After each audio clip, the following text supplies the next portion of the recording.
Oh, and why I haven't been making videos, by the way, is because I had school and I'm really, really busy. So No. I'm sorry, but I should be making no videos over No. the summer No. from now on. How to introduce podcast 101 with Reese Campbell. You can see that solve Stop. there was a 13, so it was a really good solve. And I'm gonna keep going even though Brad just wants to kill me so bad. You've had some pretty bad intros. I mean, but this is the top of the cake. Oh, mate. Oh no, Brad, but this is gonna be a good solve. This whole thing's getting cut out. Hell yeah, 8.74, boys. Oh. This is awful. Should we get into some follow-up, boys? Boys. Maybe. I'm up for that. Bryce, we were talking about Star Wars last time, and you were like, I haven't seen Star Wars, the new Star Wars Rogue One movie, which was a surprise to both of us. Yeah. Because, you know, we like some Star Wars on this podcast, Yeah. and you said you might go and see it. So, question is, have you seen it, Bryce Hayes? Well, I regret to inform you that no, I have still not seen it. I swear. Alright, I've got this list written down on my phone, my like to-do list.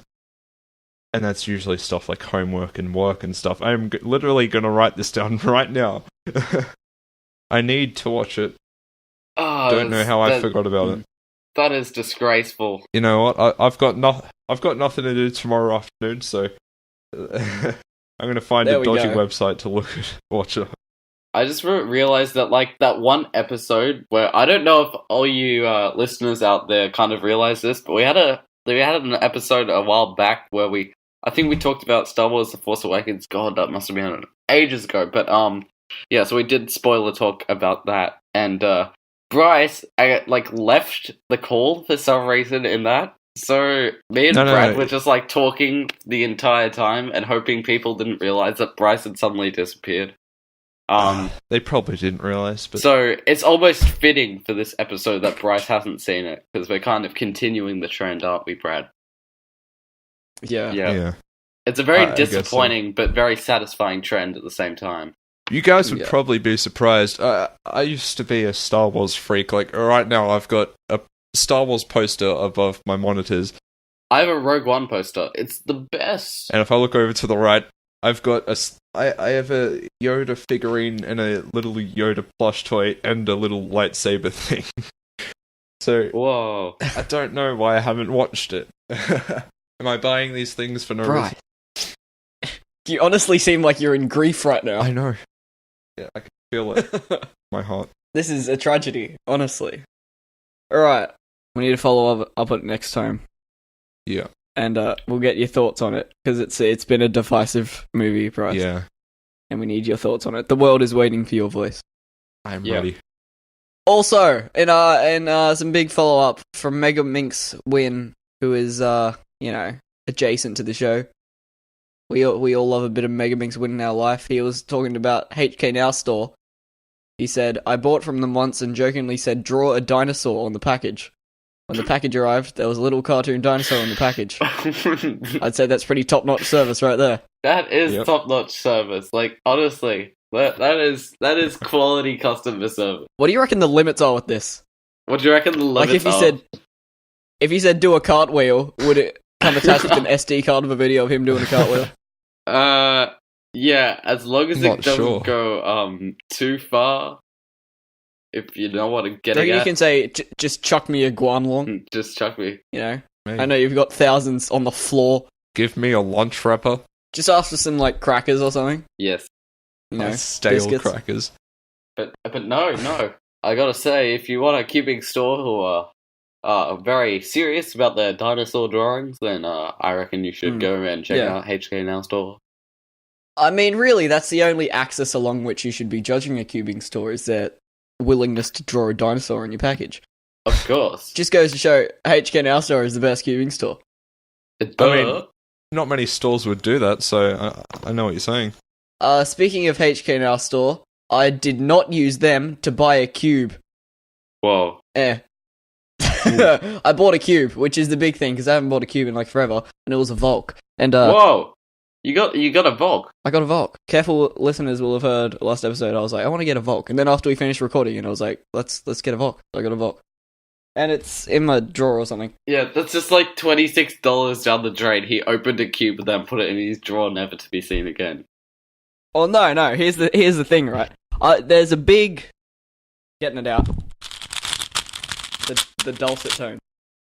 Anyway, away. The thing about getting a new cube is it changes your whole, or at least for me, because I haven't gotten a new cube in like a year. It changes your whole view on cubing, at least in the short term.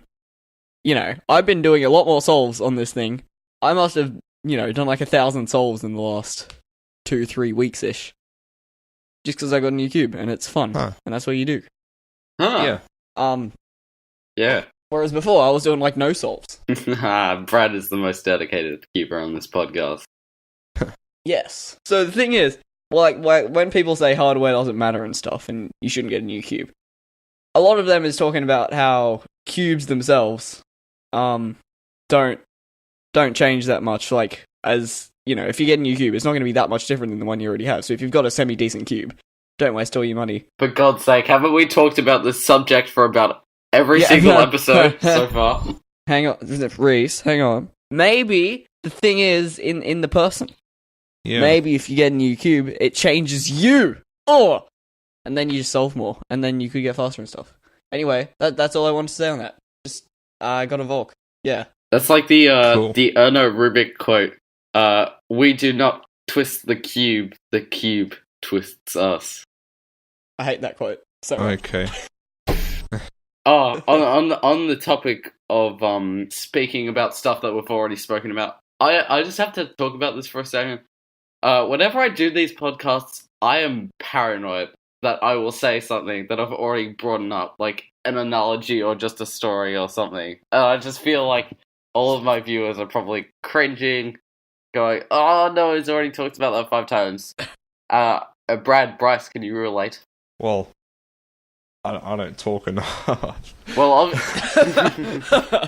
it's true. Brad, obviously you don't care because you bring up this budget cubes topic every single episode. Okay, is this bullying? I think this is bullying in the workplace. It'll be entertaining. Thing is, I edit all these I listened to every episode like 5 times, so I already know all the stories I've talked about, I think. Although, in saying that, I'll probably say about 6 stories that I said 2 episodes ago. This episode then. But, I think that's not an issue for me, even though it probably is. Yeah. Yeah. But I'm just super paranoid. Anyway, I'd like to introduce our next subject, which is budget cubes and whether we should get them or not. Budget cubes? What's the deal with budget cubes? Hand dryers. Alright. When was the last time you got a new cube, Reese? Last time I got a new cube was actually the oh no. I'm gonna talk about this later, but I recently went to a competition and my friend Liam was bulk ordering some cheese sales. So I was like, yeah, I'm getting in on that. So I got 10 cheese sales for 24 Australian dollars. Which is like cheaper than a bulk. To get 10 times the product for like less than 1 times the price, which is like freaking amazing. So yeah, I guess. Can I ask what the purpose was for 10 GU Volt sales? Multi-blind. Oh! That's Fair enough. So at that competition, I ended up using 5 of those cubes without even turning them in multi-blind. And it was a bad idea. I should probably never do that again. But it kind of worked. I got 2 out of 5. Please, help. Still pretty good. So your overall score was -1. Yeah, which is a DNF. But why I actually realized afterwards that that actually would have been 5 out of 5 because one of the cubes is just because I turned one side accidentally 1 more turn than it should have been, and the other 2 cubes that were unsolved had parity, and I didn't know if you solve it corners first, you have to do parity differently, which tripped me up. So on those 2 cubes, I were 4 edges off, which meant I did parity the wrong way. So looking back, that could have easily been 5 out of 5, which I was annoyed about. But yeah, those were the last cubes I bought. So I was like, on the morning of, I was just furiously ripping logos off these. I was like, please, somebody help. Do you resticker your cubes? Yes. Not all of them, but some of them. Okay. I'm not a fan of restickering. Just saying. Yeah, not Take the stock. Their colours. not anymore, because cubes these days have such good sticker shades, but like back in the day, they used to not be great, so I'd restick Yeah, them. that's true. And sometimes Shit. the stickers can be really thin as well, so they peel off. But yeah, now I'm just not bothered to. The stock Yeah. ones are good enough. I mean, Brad, since you have a Volk now, I sure do. you can agree that the sticker quality is like immaculate. Sure is. I've done about, I don't know, 2,000 solves on it, and I've got like 2 chips for stickers, Yeah, they're holding up pretty well. and they're good shades. Just to go on a side tangent. Oh my god. Yep. We were we talked about 2 minus. You remember that back in the day? You were talking about your multi-blind. You said 2 minus 3. That reminded me of this Reddit post from a guy named Jathosh. And the thing about this Reddit post is it made no attempt to like notify us of this Reddit post's existence. It's just like its own independent thing without like a username call or something. Yeah. It says the guys in the cubing show need to learn how to do their math. So, Oh. so last episode we were. Yeah, I remember seeing that. You remember last episode we were talking about? You were saying that you average 13 seconds on a Rubik's brand and 10 seconds regularly. Yeah. And then I was like 30% difference or something. Or 33% difference. And then we were like, oh, if someone averages a minute, something like that. I don't want to get into math. I'm sick of math. I go to school and do math. I don't want to come home and do math on this podcast. And I don't want to edit a podcast about math. So I'm just going to say, I acknowledge that we got the math wrong. And it also looks like the guy in this post got the math wrong because somebody corrected him in the comments. Uh-huh. Okay, we got the math wrong. That's the dealio. That's the side tangent. The dangers of being on the maths show. Starring Reese Yes. Campbell, Bryce Hayes, and Brads McGee. Bryce, what was the last cube you got? I'm calling it. It's a Diane Zanchi from 2012. Oh, very close, but not quite. Oh, It's actually a Moyu Tanglong. I can't even remember how long ago I got that. Probably easily over a year ago, maybe a year and a half. It's good enough. You need to get a new cube. That's what I'm saying. If there's any listeners out there who haven't gotten a new cube in a while, like Mr. Hayes over Yes. here, try picking out a new cube and see what it's. You know, everyone's got $30-ish bucks, unless you don't. But if you do, you know, just buy a cube Yeah, I because it's fun. It's just a cool thing. might actually do that, like, because a lot of my friends at school are getting into cubes now, and I'll You need to keep up with. keep up with them. Well, there's this one guy who learnt F2L in his first day of learning cube, which I thought was ridiculous, and he was actually doing it pretty decently. That is ridiculous. I know, like kids these days, you know, they're just so techy and. I have a bunch of friends at my, or not a bunch, but I have a few friends at my school who do cubing, but it's great because I haven't practiced in like forever, and I don't practice, and I'm still the best, so I can have this sense of superiority without actually doing anything. Yeah. I used to be the best. Now, then one of my friends got into it, and he's practiced way more than me. And I was like studying, and he was cubing, and now he's averaging about the same thing, and I cry. Anyway, before I become fatally depressed, let's go into cubing news. Cubing news. Cubing news. Reese, I think you're most qualified to introduce this one. Basically, I went to a cubing competition in Adelaide, which is fun. It was like an 8-hour drive from here, but it was fun. And of course, Felix was there. He broke a couple of world records. So he broke 4x4 average world record with the very first ever sub 26 average, and he also got 6x6 world record single and average. And meanwhile, I podiumed with an 11.86 3x3 average. Really? Yes. That's sad. It was- Melbourne needs to step it up. And you know what the sad thing is as well? Is like, there were people who were way faster than me there, and they all choked, and I came third. Like, William Tao, who's like globally sub 10 on 3x3, and probably sub like 9.5, choked in the second round, and that basically just put me straight into third place. So that was silly, but yeah, Faz did okay, I guess. Yeah. Yeah, So we got a 4x4 world record. and 6x6 world record single and average. And these world records were interesting because in the casual small comp as big cube world record style, he didn't really react at all, and nobody really reacted until somebody said like world record, and people were like, what? Which is very, very small comp Felix big cube style. The competition before where he got 6x6 world record mean, and he showed the time, and he was like, I think that might be world record. And the room was just like silent. Good stuff. Unfortunately, since then, the 4x4 average world record has been broken by 0.01 by Sebastian Weyer. But we don't talk about that because Faz is cool. For a brief period of time there, Felix had the single and average world records for 3x3, 4x4, 5x5, 6x6, and 7x7. Which is... Okay. What's that? 10 records? That's ridiculous. Maths? Yeah. Yeah. I mean, it's okay.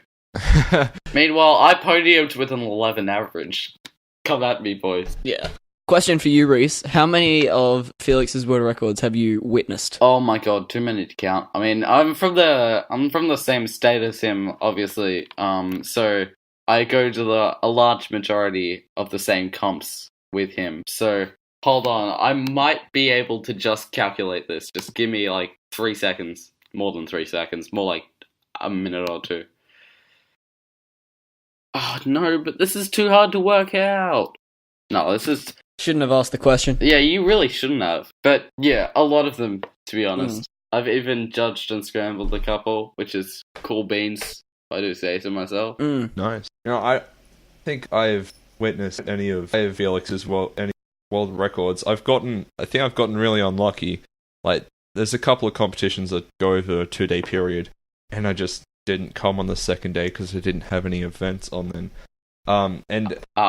There's been quite a few times on the second day when I wasn't there. There's been a world record. Like, damn it, should have gone. Yeah. I remember at my second competition ever was the one where he got the infamous 5.33 corner twist, which back then was a huge deal. Like, it might not seem like much now, but back then that was like the biggest video for so long in the cubing community. And it was just absolutely massive. And I witnessed that, and I was like, oh damn, that could have made my first ever witnessed world record. And it wasn't, and I was sad. I was there for the 6.88 one-handed thing, which oh, you were, weren't you? Yeah, that was pretty groundbreaking. Yes. Were you there, Reese? No, I wasn't there. Yeah, that was big drums. Yeah, like, because once again, that might not seem like much now because it's been a world record for so long, but like, that was a jump from like an 8-second solve to a 6-second solve. Well, almost a 9-second solve. I think it was broken like the day before, and then he broke it again and got a 6. Yeah, there was a Chinese guy who held it for a week. Oh yeah, I remember that. And now that is like so significant. To break a world record by that much is massive. Anyway, yeah, world records. We're in Australia, so we see probably more than we should. Yeah. Yeah.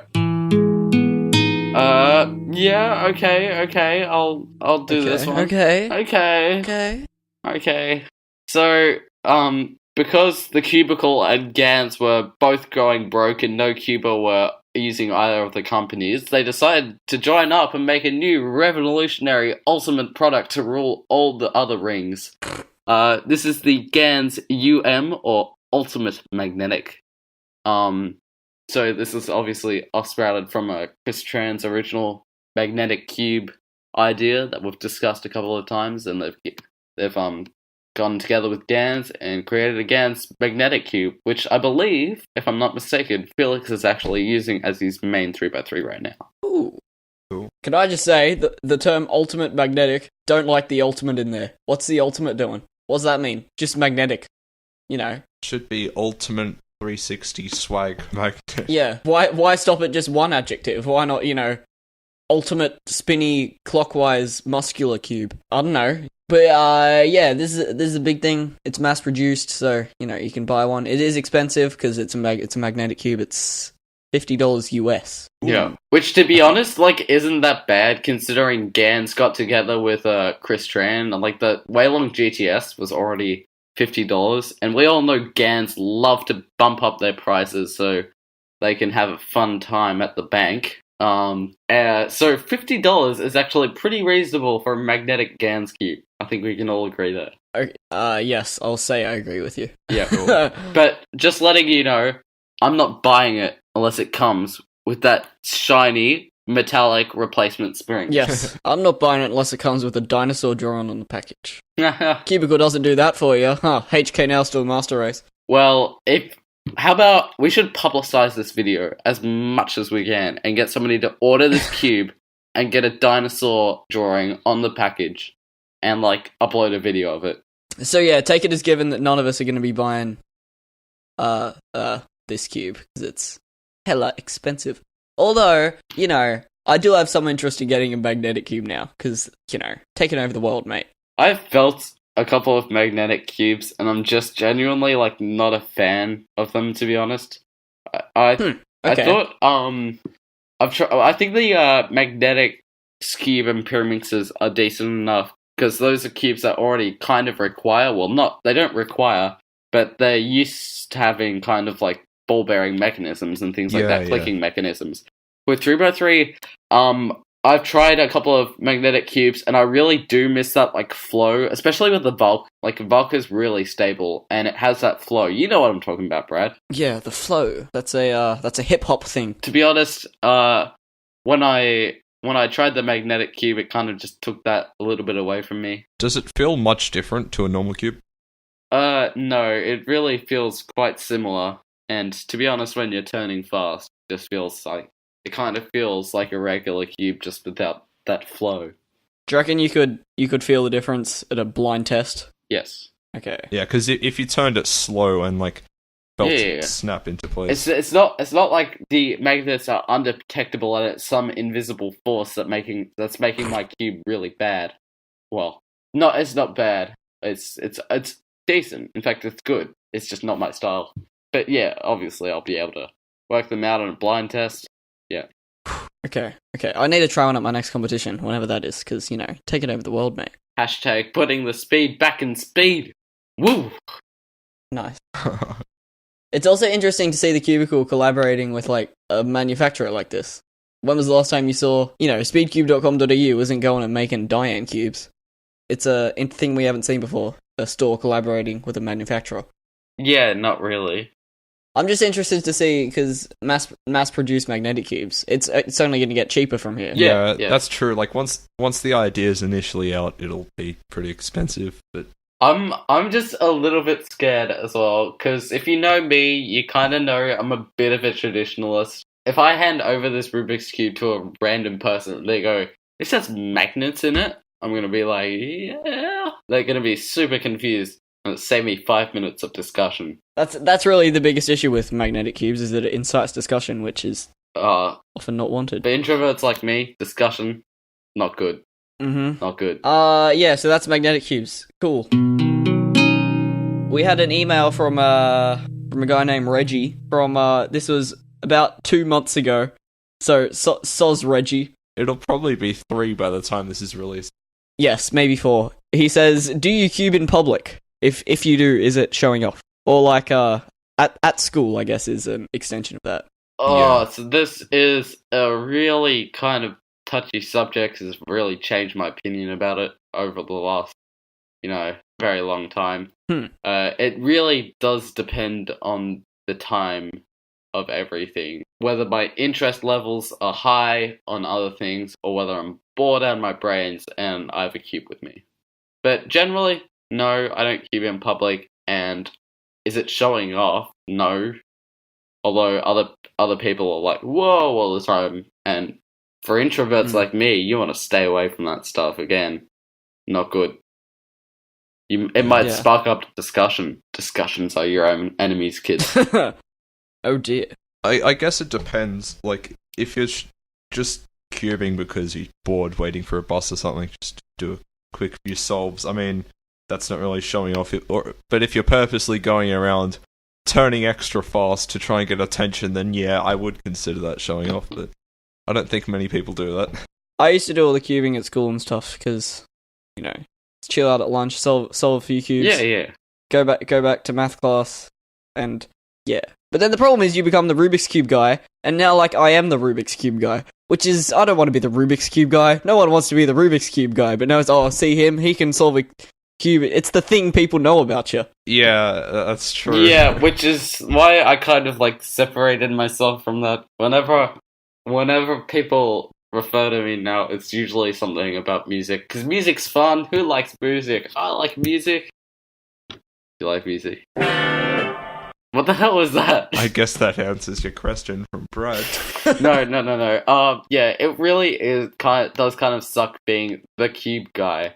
And I guess it kind of doesn't matter if a lot of people at your school starts doing it, but still kind of being the fastest of them all. You're definitely the cube guy, which is super annoying. And the other reason I stopped doing it at school is just for the pure reason that it attracts so much attention, and so many people are really hands-on and will try to grab your cube and twist it and do everything. And I've had instances where big cubes in school, they don't mix, just letting you know straight up. I think my friend brought a 6x6 to school once, one of the older Moyi one, and half of it exploded with 2 minutes to go until the bell rang. Wow. And we were royally screwed. And everybody was like, "Oh my god, can I help?" I'm like, "We're reassembling a 6x6 here." Yes, you can help. Alright, so let's start off with these pieces. So it's a little bit difficult, but we'll try our hardest. Do we need super glue? Is it broken? You need super glue for my heart. Yeah, I pulled out my cube in one of my classes a few days ago because I was sitting next to my friend who I'm teaching how to solve a cube. And anyway, of course it attracted attention. Some guys came over and were like, "Oh, wow, that's cool. Can you solve it for me?" And anyway, as they were mixing up my cube, they were passing it around. And one guy actually ended up trying to peel off the stickers off my cube. And I mean, man, I re-stick at that cube from the cubicle.us. I don't want to have to order new ones, so I sort of I rushed over. I'm like, "Oh no, don't pull off the stickers, mate. You can't solve it like that. It's actually, yeah. It's almost as savage as the one guy who was trying my cube, and it was my only speed cube at the time, and lost its center cap down the drain. Oh, rip. Oh. Oh, actually, sorry, it wasn't my only speed cube. I had two Zanchis. I had a stickless one, I had a white one. Stickless cubes weren't competition legal back then, so I had nothing to do apart from my Rubik's brand. Also, another reason which I kind of stopped cubing in school is a lot of people are actually who cube and kind of get into it and then just completely fade out are really oblivious of how annoying they're being sometimes. Sometimes they'll just they'll be in class and they'll have a test and they'll finish the test early and they'll start cubing where everybody else is just doing stuff. No. Has this ever happened to you? It has not happened to me. I've been really cautious of not doing that to other people. Yeah, and the teachers really caught onto it and got quite annoyed, and it drew a really bad light, in my opinion, to the whole entire thing. And so I kind of stepped away. I was like, well, if they think it's a kind of annoying and bad thing, I don't want to be a part of it. You know what I mean? No, that is true. Because we had new classes this year, the new semester. We have new teachers as well. And anyway, one of my friends who's just gotten into cubing, he was doing his 2x2 during class, and the teacher kept on telling him to put it away, and I guess she sort of hates them now, so I don't think I'll be able to pull out a cube for the rest of the year without getting in trouble. Wait, I just want to go into, what are your guys' most interesting cubing at school memories? Because I'll start off. So, with my other Zenshi, right? So my one Zenshi's lost its center cap, so that's gone, right?